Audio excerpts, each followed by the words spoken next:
Hey guys, welcome to the HVAC Diaries.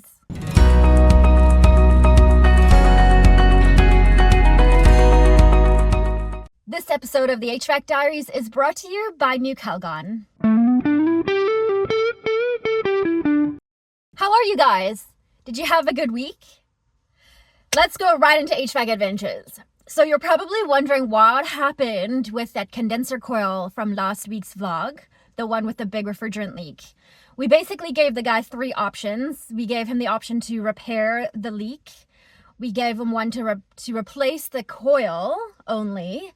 And we gave him an option to replace the unit completely.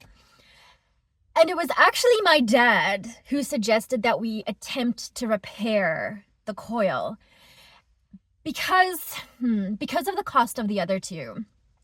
And basically he was like, if we spend a few hours working on the coil, and who knows, if we get a year or two out of that coil, that would be, the best situation for this guy.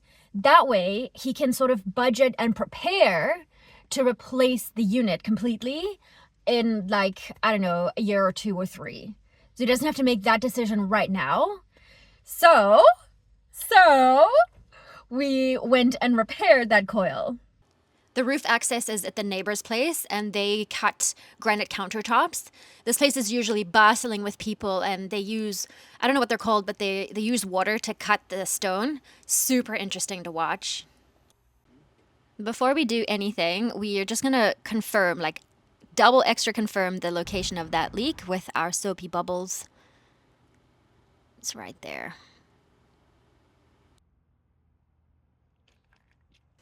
So Trev's just cutting away that metal or steel plate because that's basically exactly where he has to weld or braze.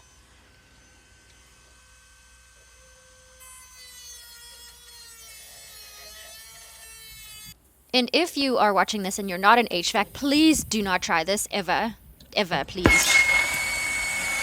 Okay, the repair is done. There was no videos of it, sorry. And this is the end result. Nice. Our leak test is twofold. We're going to check for soapy bubbles with nitrogen, and we're also going to watch our pressure if it drops over an amount of time. So Trev's just doing over where he brazed. There's a giant globber. That's okay. It's probably the strongest point of the coil now. Dad's still adding nitrogen. We go up to 250 psi. I take that as a win. Nothing so far. Cool. Now that that's repaired, I've just used soap on all of these bends, just individually, just like a few seconds on each one, just to see if there's any bubbles forming on any of the other bends, because while we're here, we might as well fix anything else here. No other leaks were found, but this is the previous repair that I mentioned the other day, and then this is our new one. Where's that? Oh, okay. Now those aren't the new ones, are they?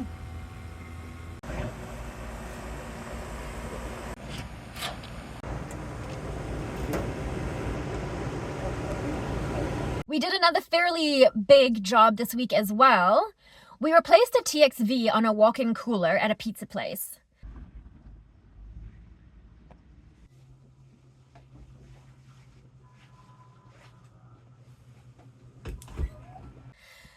Okay, so we've been dealing with this pizza place for a little while now, and we were really hoping that we wouldn't have to change the TXV. It's a big joke in our industry that it's never the TXV. On Instagram, we joke all the time. We're like, if you don't know what's going on with the system, change the TXV. But the joke is that it's never the TXV. That's a really hard joke to have out there in the world because inexperienced technicians like myself, sometimes it is the TXV. You guys, we've replaced a number of TXVs in the last 6 months. And sometimes it really is the TXV. So inexperienced technicians like myself are like, no, it can't be the TXV. No. So this is kind of what we did in this case as well. We looked at everything in this system before going to change the TXV. Unfortunately, I couldn't get too much footage of the TXV replacement because of where it was. It was in a very small cooler room. Trevor did a really good job brazing in a very tight spot, difficult. It's in a place where you can't really get your head and shoulders into. You're basically just working like this, kind of, and you can't really see what you're doing with your head there because there's a wall right there. Anyway, he did a really, really fantastic job under the circumstances.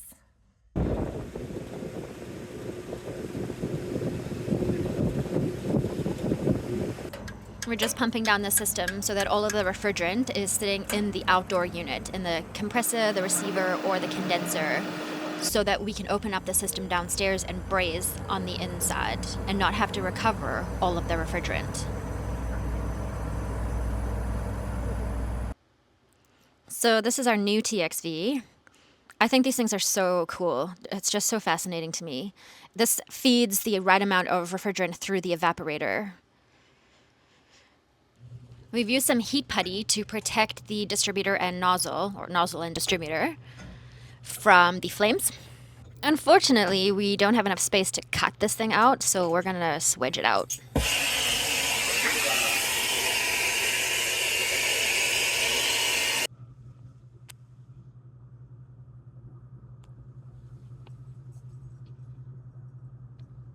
TXVs are also available in flare so that you don't have to braze them in or out.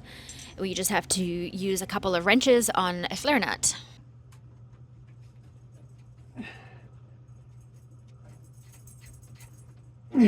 Distributor's in. So Trev's prepared everything and situated everything, so now he's got to braze 3 points. And he did a great job. So now we are already on vacuum. Dad is securing the sensing bulb. And we are in business, baby. Well, we're sitting at 67 pounds pressure. Just using some new Calgon Perma-Wrap tape to go around the little sensing bulb here. Let's get a light on there for you.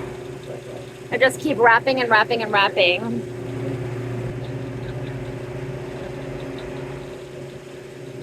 Taking a selfie as if I did this whole job. I did none of it. Okay, now with our new TXV, the distributor nozzle, or the distributor there, is no longer frosting up like it was when we arrived. Awesome, we're coming back down now.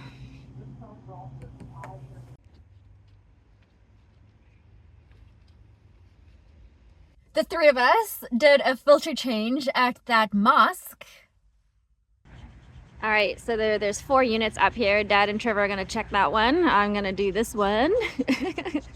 And then we'll probably go over and do that massive guy together. But what we have here are 1-inch filters. And we're actually just gonna change them with 2-inch filters. There's a little tab here that you can let's pull this out. This little tab that I'm gonna push down, either with my very strong hand, and there's one underneath as well, so you push that tab up with my very strong fingers. There we go. Alright, I might need 2 hands for this. I don't know if I can do this while I'm holding you guys here. Anyway. There. So now I'll do that one the same to that one over there. And that will allow me to put a 2-inch filter instead of the 1.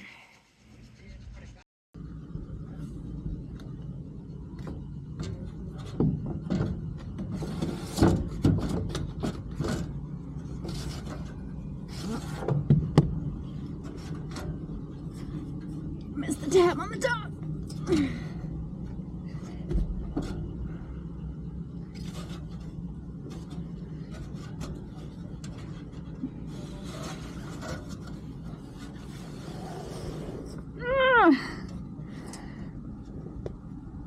Okay, there we go. Now.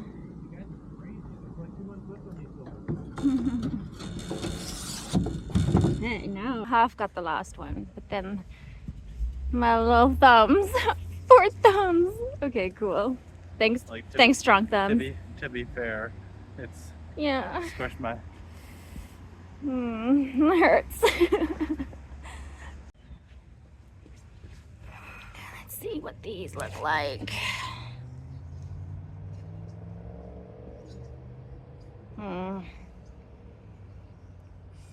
Just gonna investigate those rust lines and see if there's any like holes or cracks going actually through, or if they're just on the surface.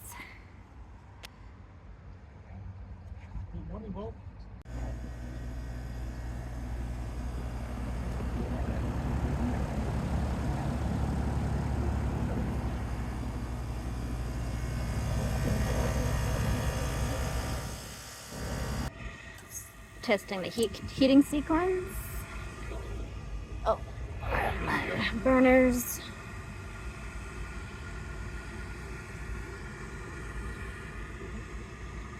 Nice. No one's actually inside the mosque right now. They gave us access to the roof and then kind of left. So instead of using the thermostat, we're just testing the heating and the cooling sequences by jumping them out on the thermostat cable upstairs on the rooftop unit.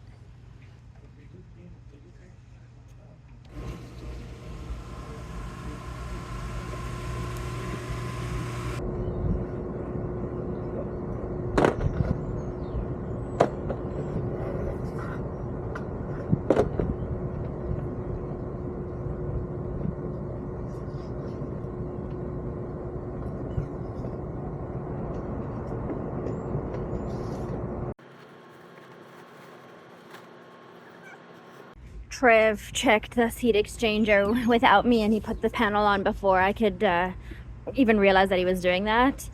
So I didn't get to see this massive heat exchanger. And I was gonna take all the screws out and show you guys, but it's a lot of screws. And not really here for a waste of time. All right, we've done these two units, this large one here, and now this little baby one is left. And we're gonna do the same situation with these 1-inch filters. We're gonna change them out for 2s. And these filters are so bad. Let's see, is there any light to look through? There's no sun right now. But yeah, not good.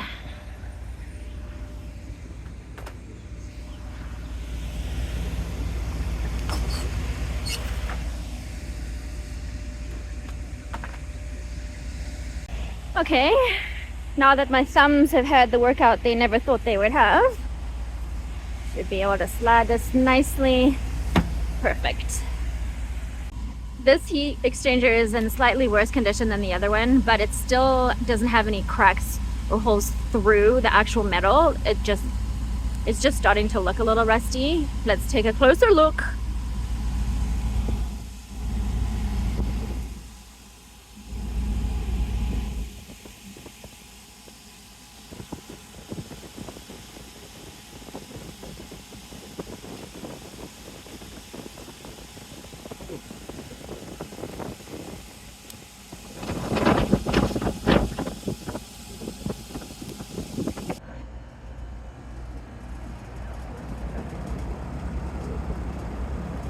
Here's the mosque from the outside. It's a pretty cool little building. Trevor and I did a little side visit to a really pretty little counseling office.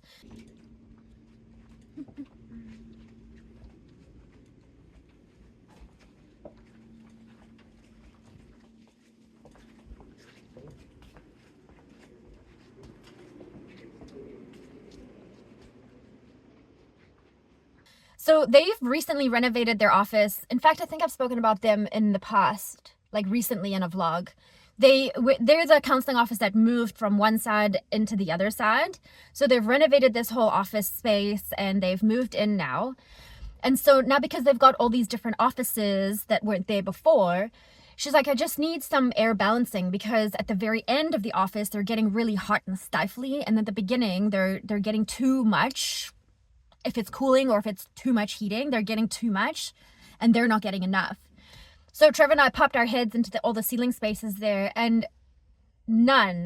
zero dampers are in that ceiling space. So they've got absolutely no control over their air balancing in there. It's just free flowing. They've got 16 no dampers, 0 dampers. They have 16 diffusers that we need to install dampers on. The lady that owns this place is kind of frustrated because she recently had a massive renovation done. She was like, literally, they built walls, they had the ceiling spaces open, and they would have hopefully noticed that there were no dampers. So she's like, no one told me, and this is news to me, and she does not like it. I'm looking for dampers.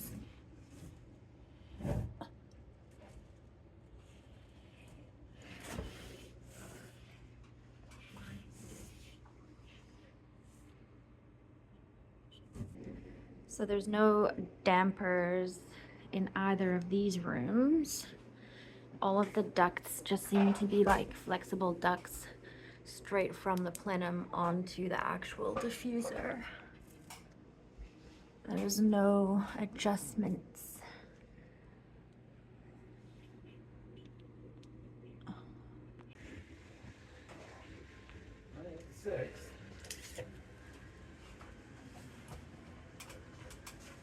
We have a number of 6-inch ducts and 8-inch ducts.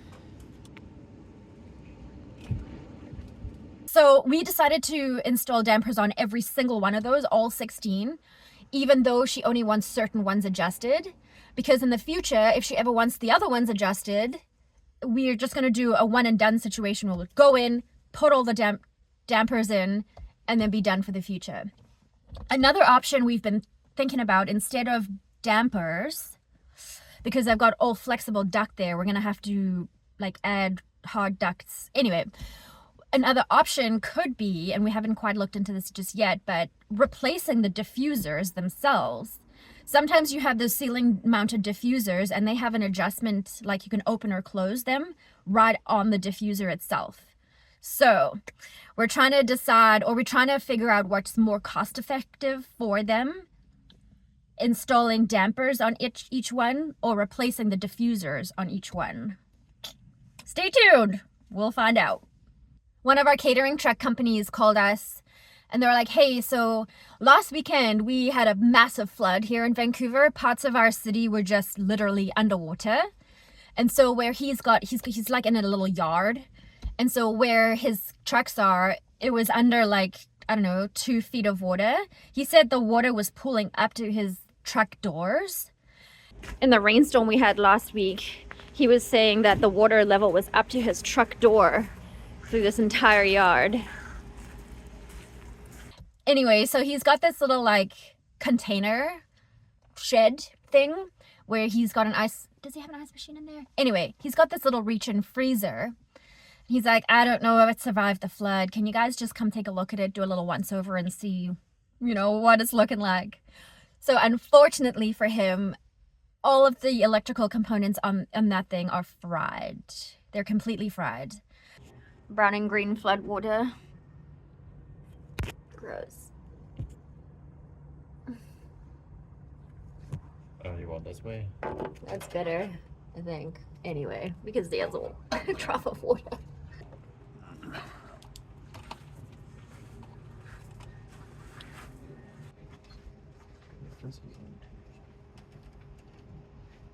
Probably going to be relay and everything for the compressor, the whole starting kit for the compressor. It's going to be a new controller for that. Probably a new light, the new controller for the back there as well. Basically replacing all the electrical bits. So we started sourcing out parts for him, and he comes over and he's like, you know what? He's like, don't even worry about it. He's like, I got this thing secondhand for like $1,000. And we're like, yeah, well, the control board by itself, you're looking at almost $500 just for that. So he's like, forget it. It's not worth my time. We went to a catering kitchen.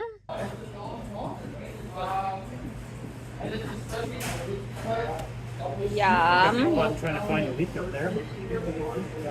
Where they prepare all of the food and everything in this massive kitchen. There's just chefs everywhere and it's crazy madness. They've got a walk-in cooler that was just getting too warm. So we checked it out. They have, there's 2 evaporators in the walk-in cooler, and I'm pretty sure they're controlled independently by their own condensing units. I don't think it's 1 to 2. I think it's 1 to 1. Anyway, And they have 2 evaporator coils in this walk-in, and this one keeps freezing over. Not right now though.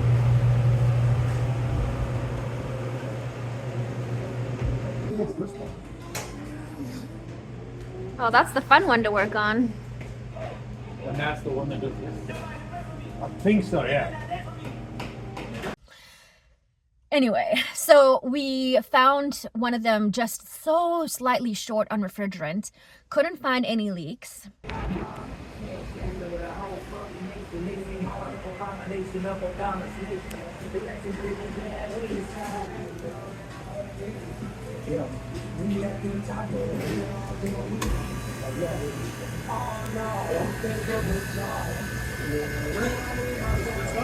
Yeah, did you turn it on? Awesome. But in order to figure out which kind of refrigerant they're using, sometimes it's written on the compressor itself and it's just so blatantly obvious, but sometimes it's not. So then sometimes we'll go and look at the TXV on the inside, and that is usually stamped with the type of refrigerant. However, you guys, whoever installed this unit or this evaporator installed it in such a way that you can't take the side panel off. So you know how I complain about filter access all the time? Well, look at how silly this is.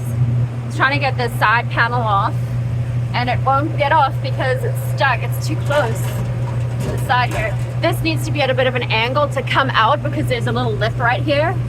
So I just don't have that angle to bring this out, and it's so close. Once again, it's so close, like it's out on that side, you can see. But there's just not enough space to get the rest of it out. You guys, this is so dumb. Oh, it's so close. You just won't go. So anyway, I got in there with like a little inspection mirror to see if I could see the label from the outside. Anyway, it's not ideal. So for now, I'm going to see if I can use this mirror to see what I need to see in that little component, in that compartment. So we topped her up with some refrigerant, and we've told them to monitor it. Once again, if it loses its refrigerant or if it starts getting warmer soon, we're going to have to do a thorough leak investigation on that very, very soon. But sometimes there's just a pinhole leak in there, and it takes a couple of years to get to that same point. So we'll see how it goes. Time will tell, as I say all the time.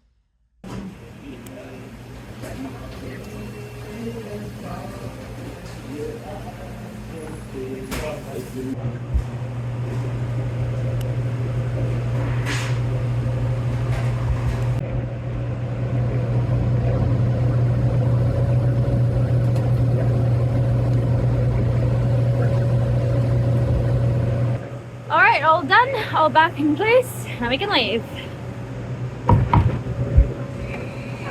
Another leftover story from last week's vlog was the prep line cooler at the little pizza place, the Domino's place. That was short on refrigerant, and we topped it up a second time in less than 6 months. So I actually did a solo day this week, and on that day, Trevor and my dad went and did an investigation on that line prep cooler, and they actually found several pinhole leaks on the evaporator coil.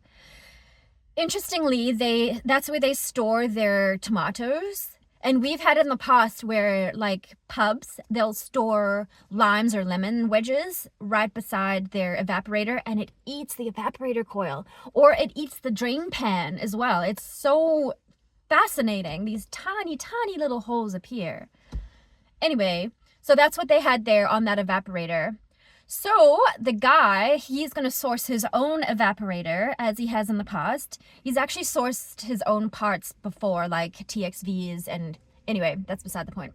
So he's going to get his own evaporator, and when it arrives, we'll go and install it for him. For my solo day, I changed filters at a couple of places. I did my monthly filter change at the pub and the liquor store.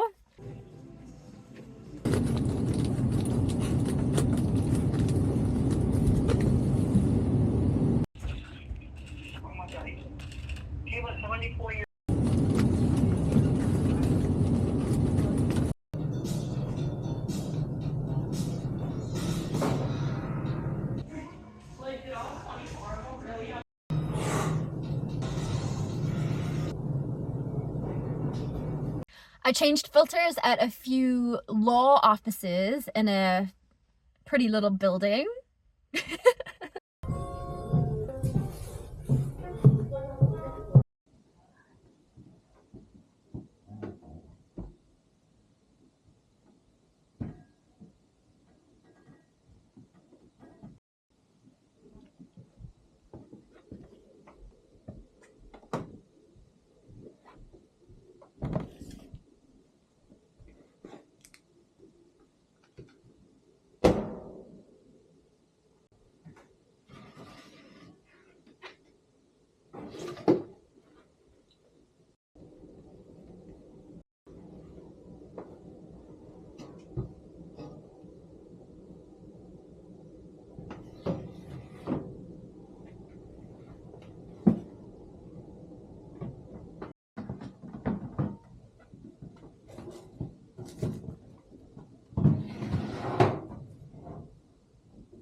So this is a mechanical room. There are 2 furnace type units here and here.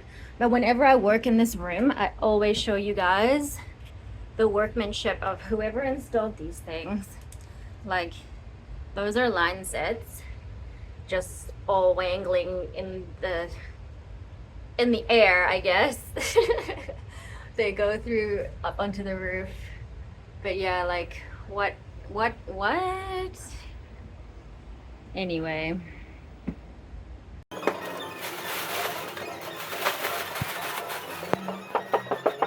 And then I spent the rest of the day cleaning 3 ice machines at a local hotel. One of them had a bin that I could just empty with a regular scooper, which takes not a lot of time. It takes a lot of effort, but not a lot of time. And then there's two units with dispensers, and those take so long. Those literally take longer to empty the machine than it does to do the actual job, which is really frustrating. So at this place, I'm cleaning 3 ice machines, and they never empty them for me. So, yep. So I have brought a cart and a big tote bin. I'm gonna empty the ice machine bin into this bin and then wheel it outside and dump it in the parking lot just on the ground. So let's go.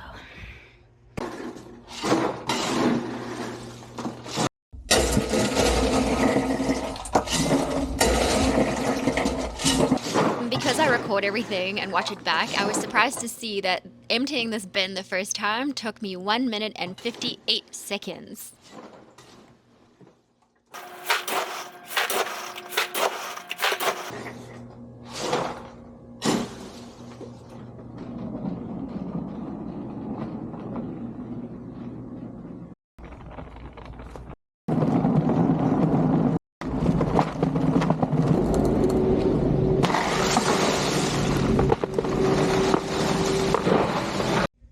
Alright, that's the last bucket.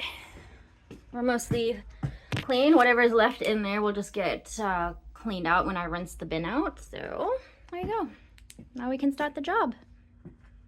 So this ice machine actually needs to be put on a platform because the drain going through the wall there, let me get my flashlight, that drain going through the wall is either the exact same height or slightly higher than the drain coming out of this box, out of the bin.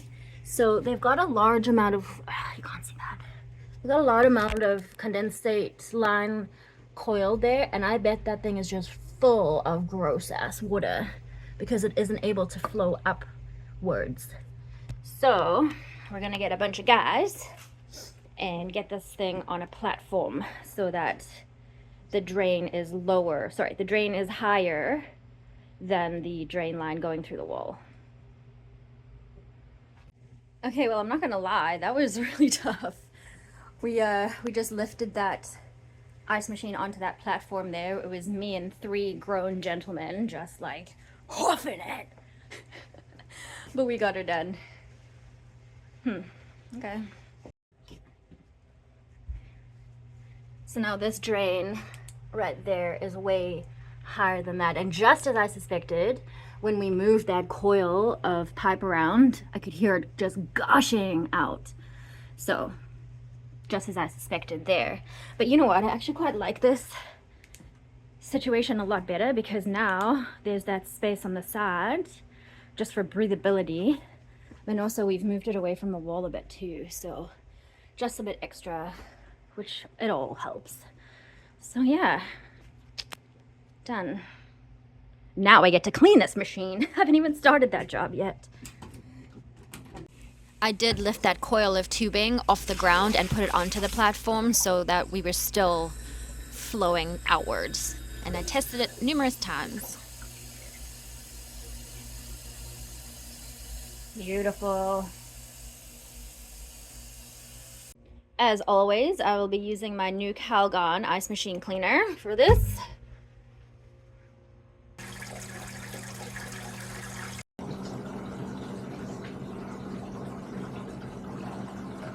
They are measurement markings on the side of this bottle.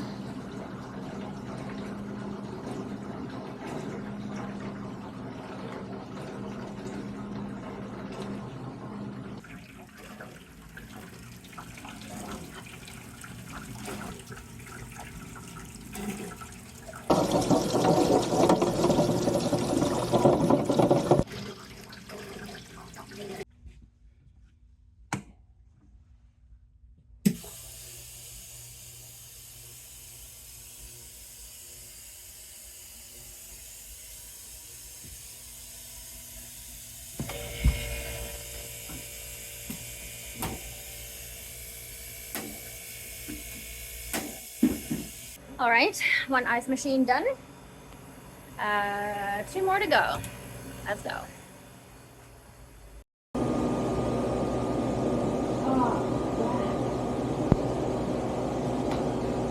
This is one of the units with the dispenser. So I've got a piece of old trunking or gutter for a trough to empty the bin into my big tote. And it takes so long. There's another way to do it with some hot water, but I don't have that option here.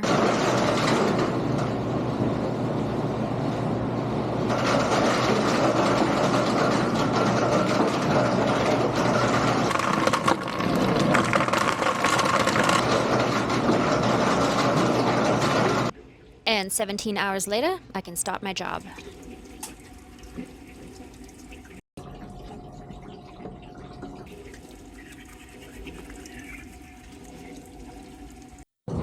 Round 2 with the dispenser.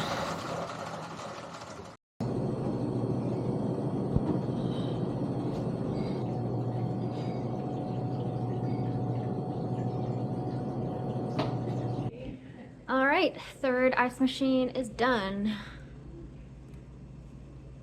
Make it nice, baby.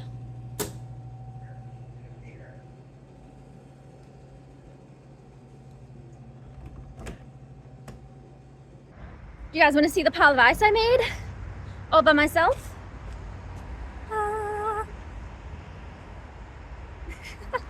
Anyway, I was taking a bunch of footage to make some content for a panel that I'm speaking on this weekend. I'm speaking on a women in skilled trades panel on Saturday morning. So yeah, I got a little video made for that. All right, guys. Well, that's all the adventures I have for you this week. Thank you so much for joining me on another episode of the HVAC Diaries. HVAC vlog. Thanks, guys. See you next week. Bye. Oh, don't forget that I'm going to school soon. So we're doing a little countdown on these vlogs. Counting down to school. Bye.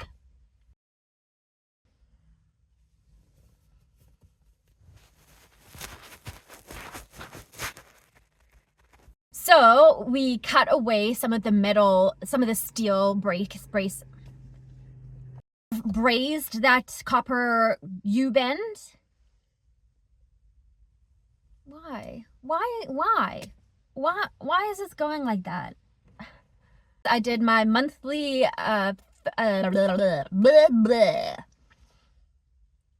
Anyway, I took a bunch of footage for a video for